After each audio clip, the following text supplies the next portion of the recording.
Samantala, PNP gagamitin naman ang kanilang high-tech mobile advanced command van sa SONA naman ni Pangulong Aquino sa darating na Lunes. Ang detalye ng balita, alamin natin mula kay Alvin Baltazar.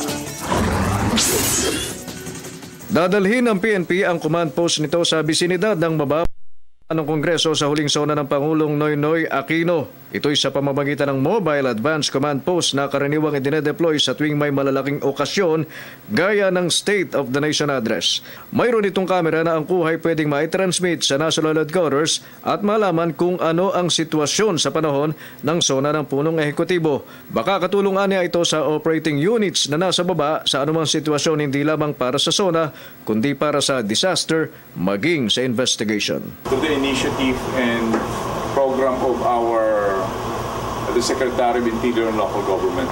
Siya ang nag-push nito. This is designed to support the PNP.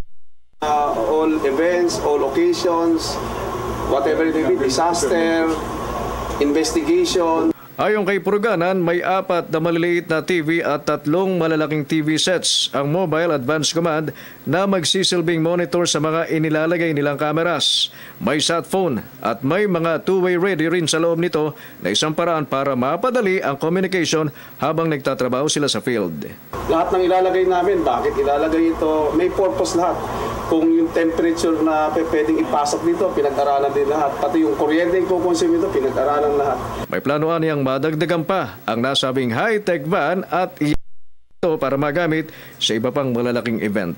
Para sa Telebisyon ng Bayan, Alvin Baltazar.